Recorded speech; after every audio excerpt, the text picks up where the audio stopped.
4 days until the transfer window slams shut. And might Daniel Levy give what he gave to Harry Redknapp, but this time to Big Ange Postecoglou by offering him the present of an international superstar at a cheap price on transfer deadline day? The possibility is there. Meanwhile, Liverpool look set to seal 2 huge deals today, and Man United finally get their man from Paris Saint-Germain. All this and more on today's daily Premier League transfer news with me, Barnaby Slater. Guys, thank you so much for watching and listening. Please do drop this video a like on YouTube, press subscribe on YouTube, and if you're listening on the podcast platforms, please do drop it a like and make sure you follow and subscribe there too as well. Also, you can become a member. Only £1 a month really helps me make this daily content for you. All the details are in the description boxes below. But let's get started, and as always, of course, with the greatest team in the world, Tottenham Hotspur Football Club. And credible reports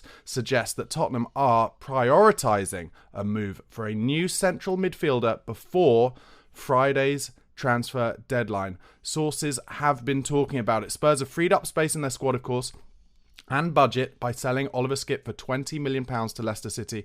And these sources say that Spurs are aware that it will be tough to land their top targets in the final days before the window, but are nevertheless working on finding that midfield option.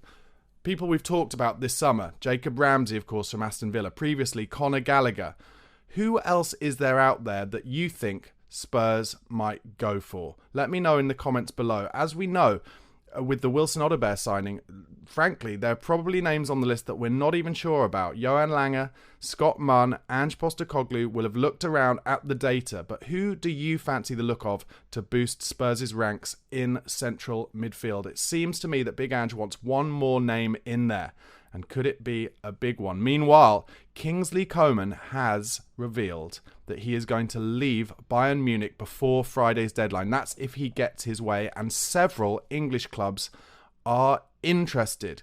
Could these things tie together? And could we get Coman, who is, let's face it, another player who has a lot of versatility?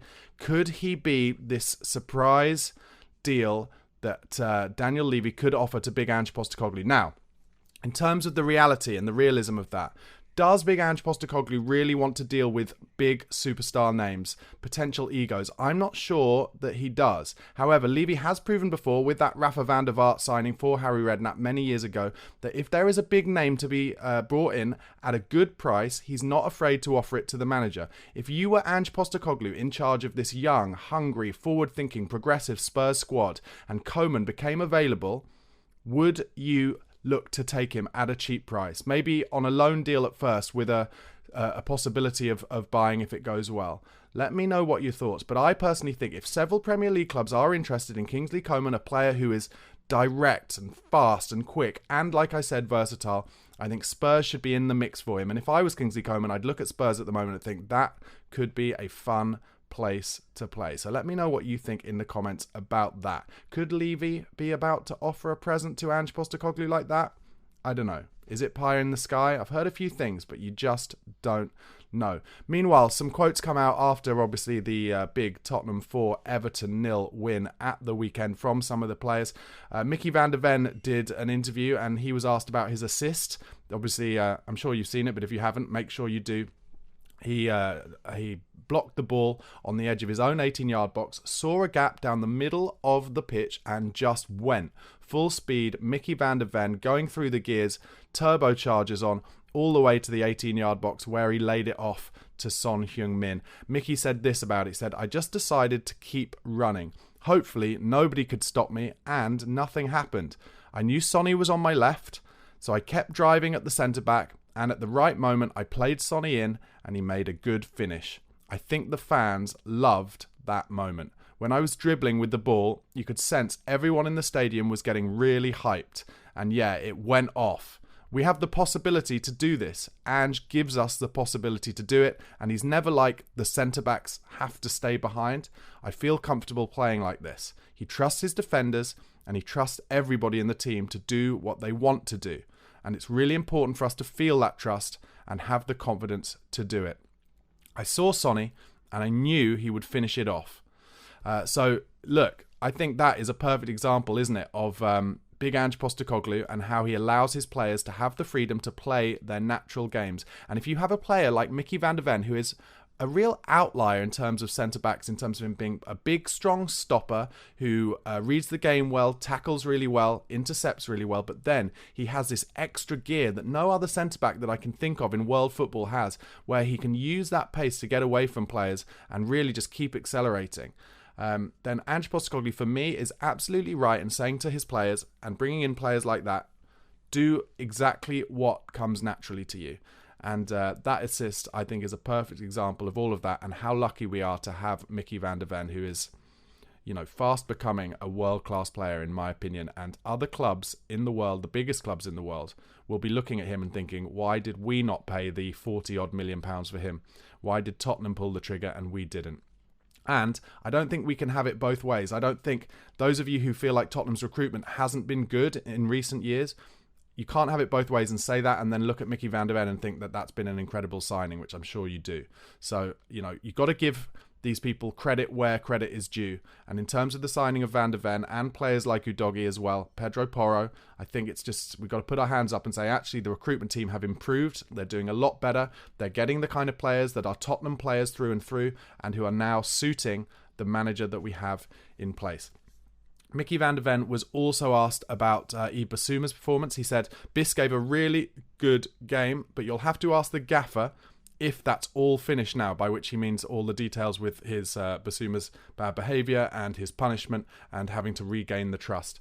Van der Ven went on to say he showed really good responsibility this week. He went on to talk more generally about the team and the squad itself. He says, I think we are more dangerous this year.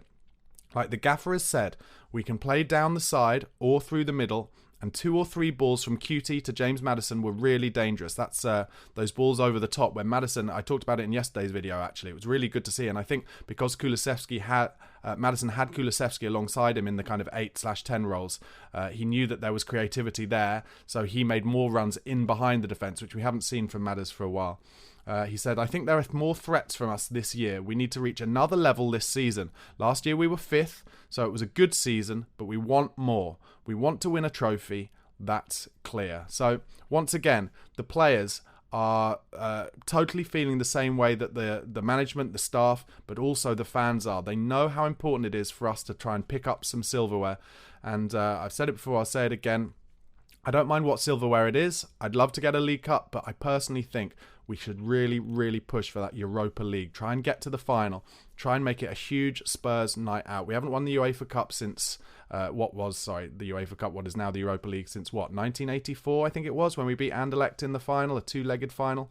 And let's really push for that, because also, don't forget, I think we will get in the top 4, but it'll be difficult. But also, you win the Europa League, you get into the Champions League the following season. Meanwhile, as ever, after the games each week, I will bring you some of the players' Instagram comments on how they felt that the game went. Once again, I'll give you the caveat. I do feel like a lot of these are probably written by the players' social media teams, but let's see if we can pick out any that may not have been. Starting with James Maddison, who last week I felt definitely wrote his own. He said, this week, loved it back out there yesterday in front of you. Amazing supporters at our home. Richarlison said, so happy to be back playing. Now we just need to get a good sequence and score many goals. Guys, let me know what you think of Richarlison in the comments. I've been listening to a few Spurs podcasts and hearing a few different opinions. I think Richarlison, with a run of games, with rhythm, is a good goal scorer. If we make him chances, he will score goals. However, with Dominic Solanke having come in, it is difficult to really see where Richarlison's game time is going to come. And although he presses really high and he does press hard, there are just a few things about Rishi, like his keenness to kind of dive on the floor. I find that a little bit disappointing. There was one occasion at the weekend where he appealed for a handball from the opposition, where I actually thought if he hadn't spent so much time appealing for the handball, he could have probably pressed the defender and won the ball back quicker and maybe made himself a chance.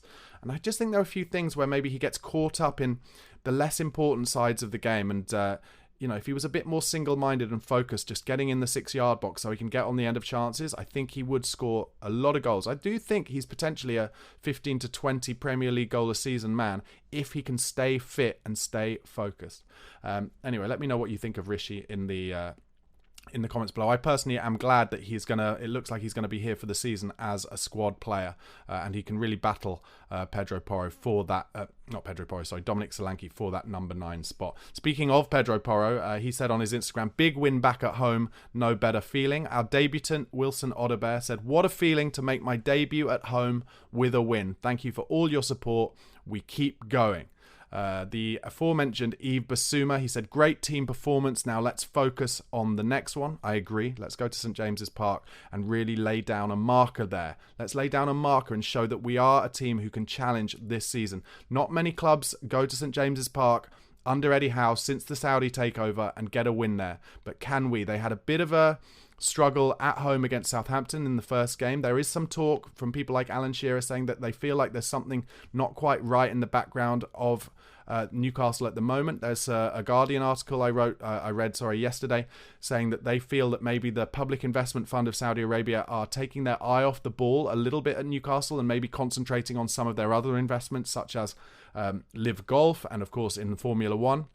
And maybe that they're getting a little frustrated because they want to spend all this money on Newcastle to make them as quickly as possible a powerhouse in the Premier League. But because of the profit and sustainability rules and financial fair play rules that the Premier League clubs all agreed on and signed for, don't forget, but because of that, the PIF in Saudi are getting frustrated with how long it is taking to change Newcastle into a successful Premier League challenging club. So can Tottenham take advantage of maybe some of this discomfort at Newcastle at the moment, where things aren't quite going well or as well as they hoped? And also maybe there's an added bit of Eddie Howe's potential interest in the England job, and maybe the FA's potential interest in Eddie Howe. Maybe that has caused a little bit of difference at Newcastle. Can Spurs go up there and put in a performance and turn them over in a similar way to how we did at Villa Park last year, where we got the first goal in a quick second and then won 4-0? That is the kind of performance I'm looking for. I mean, I don't mean we have to win 4-0. I'd take any win up at Newcastle, but if we can lay down a marker there early this season and then go into that North London derby at home with a win and then really push Arsenal as hard as we can. Arsenal, who I think this calendar year have played, if I'm right, 8 away games. They've won 7 and they've drawn 1. So it's going to be difficult, but can we get a result at St James's Park and then go into that Arsenal game with some momentum? Back to the players' Instagram account, Son Heung-min said, proper team performance, goals and a clean sheet. A special feeling to be back with you on days like this. Good to see Sonny mention the clean sheet. It is important that we defend better and we keep more clean sheets. It'll help Vicario's confidence and the backline's confidence. And also, I think almost just as importantly, get the kind of press off our back. Obviously, the press talk a lot. The pundits and the commentators talk a lot about how many goals Tottenham concede. If we can take that agenda off the table, keep some clean sheets, then they'll really start talking about how good we not only are going forward, but also how good those defenders are individually, because I personally think we've got 4 of the best defenders in the league individually. We just need to put that together in a team way. Christian Romero said, a special match and pride to reach 100 games played with the shirt. Great game by all. This is the way to go. Thank you for all your support, as always. So Romero, with his 100th appearance for Spurs, I love Christian Romero. He's a World Cup winner. He's a Copa America winner. And he is the player, one of the players, who can really drum into that squad. It's about winning, and this is how we get over the line in tournaments. Romero has to step up more and find us the way, because he's done it. He's seen it and he's done it. Okay, meanwhile, a Spurs loan update. Obviously, we have a number of players currently out on loan. Jamie Donnelly, he played the full 90 minutes for Leyton Orient on Saturday in a 2-1 home defeat against Birmingham.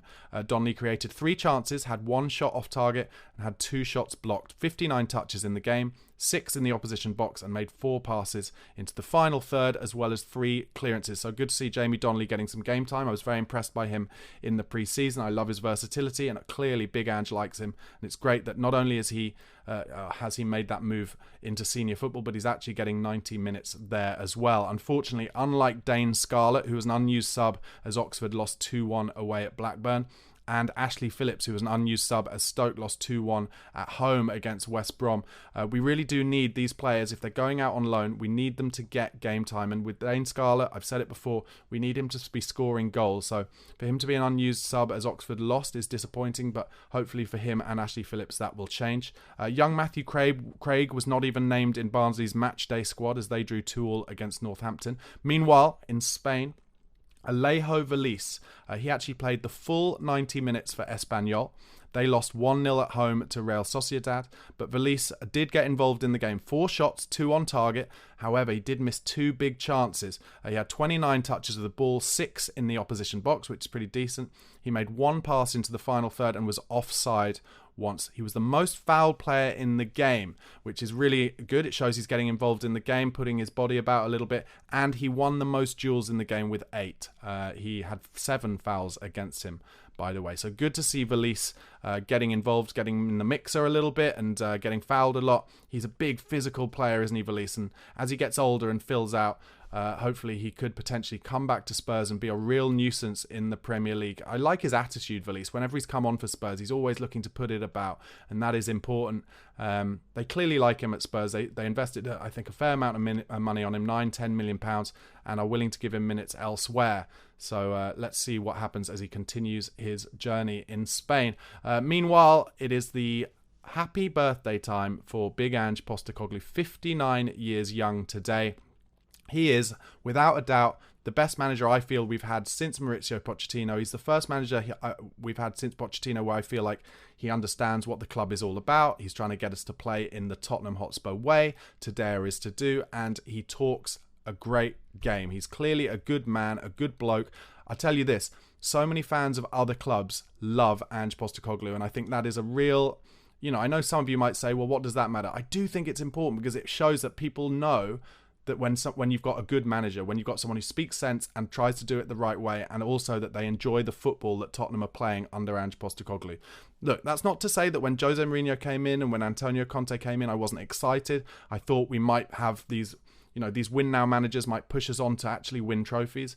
But I've realised that actually it's just as important for us to play the football the right way. And I do think in the modern age, the way that teams go about winning cups and trophies now and leagues, you have to play football in this progressive, forward-thinking, front-foot way. And Ange Postecoglou is the right man to be doing that. And also, I just think he's got a great eye for a player.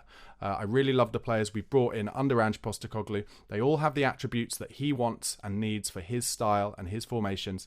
And therefore, I think he's the perfect man to have at Spurs. So happy birthday, Big Ange Postecoglou. Happy 59th. And let's celebrate at the weekend with a win against Newcastle. Okay, guys, before I go on to some more wide-ranging Premier League transfer news, please, once again, do press that like button. The more likes I get on these videos on YouTube, the more it goes up the algorithm and more people can see it. Really appreciate it. Also, if you're not subscribed, please do press that subscribe button. Getting close to that 11,000 subscribers mark now. Really want to get over that line. And also, like I said, please do become a member. Just £1 a month.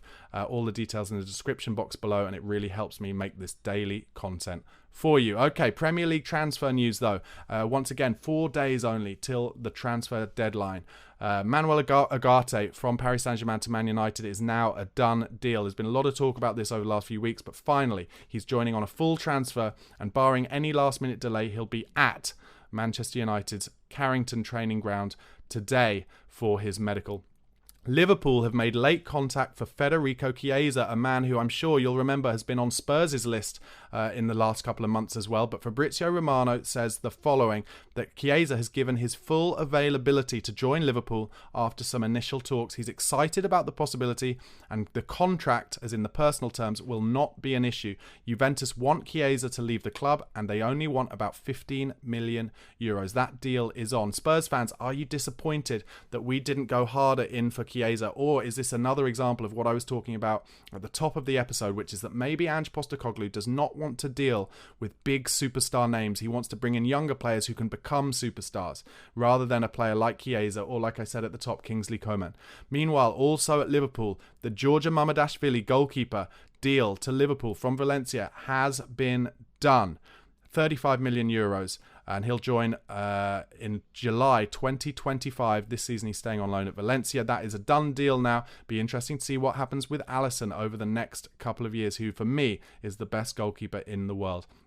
Over at Manchester City, Atletico Madrid are exploring a deal to sign Matheus Nunes on a season-long loan deal from Man City before the transfer window closes. That is because İlkay Gündoğan has rejoined City, so there's space there for Manchester City to let Nunes go.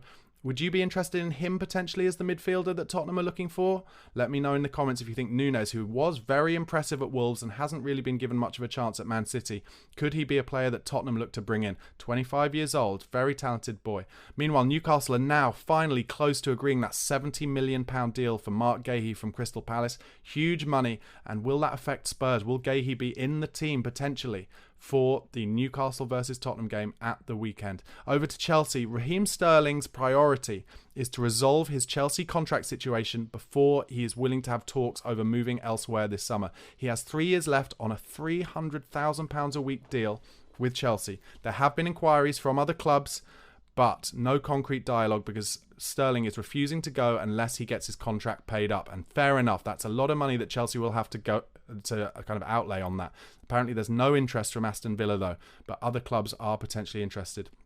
Over to West Ham, talks apparently progressing for Tammy Abraham to leave AS Roma and join West Ham. The deal would be on a loan with an option to buy, which would become an obligation to buy based on reaching certain conditions. Over to Nottingham Forest, they're readying a late move for James Ward-Prowse from West Ham, and their £29 million move for Feyenoord's Santiago Jimenez has collapsed after he has rejected their offer. Jimenez, another player who's been on Spurs' list for a couple of transfer windows now. Maybe he feels like he can get a move to a better club than West Ham, than Nottingham Forest, sorry. They put down £29 million, but he thinks he can do better, so he's rejected the offer. Meanwhile, Crystal Palace have submitted an initial bid to Arsenal for Eddie Nketiah. It was Forest who looked like they were going to get Nketiah, but now Palace talking to Arsenal after they've deemed Nketiah the player to come in and play up front for them. And there's been an interesting interview with Cristiano Ronaldo. For any of you CR7 fans out there, he said the following: "It's very difficult to think that I will be a manager one day. In my mind, I'm not considering to be the head coach of any football team. I don't even think about it. Probably I see my future doing things out of football. I don't know if I'll retire soon or in 2 or 3 years, but probably I'll retire here in Saudi Arabia. I'm very happy at this club," by which he means Al Nassr. "I feel good in this country too. I'm happy to play in Saudi Arabia and I want to continue." Do you think CR7 could ever play in a top league again? I'm not sure. I think what happened at Manchester United for him probably rules that out. And finally, before I go, I just wanted to say, of course, rest in peace, Sven-Göran Eriksson. I actually watched the documentary Sven on Amazon Prime just on Friday night, and I have to say it's an amazing watch. If you're a football fan, if you remember Sven being in charge of England, or even if you just want to learn about how football coaches used to make it, it's incredible. From managing lower league in Sweden, he got the job at IFK Gothenburg, and he took IFK Gothenburg of Sweden to the UEFA Cup. He won the UEFA Cup there, and from there he got jobs at Roma, at Benfica, then into Italy, where he was manager. When actually Benfica, then Roma, then I think Sampdoria and Lazio, and one other Italian club I think as well. Then he got the England national job. And what a good guy. So many, the national press in this country talk far too much about his private life. He was just a good guy, a good manager, and his private life is none of our business. It really isn't. And a very, very watchable documentary, and a very sad moment at the end of the documentary where he basically says goodbye. He explains kind of his ethos to life and how important it is to live life. And I agree with that. Make sure you all live life because it's incredibly short. So rest in peace, Sven-Göran Eriksson. Thoughts, obviously, with his family, loved ones and friends. And guys, that is the end of today's episode. Once again, thank you so much for watching. Do press the like button. Do press subscribe. Become a member. It really helps me. Only £1 a month. Details in the description box. And have a great rest of your Tuesday. Cheers.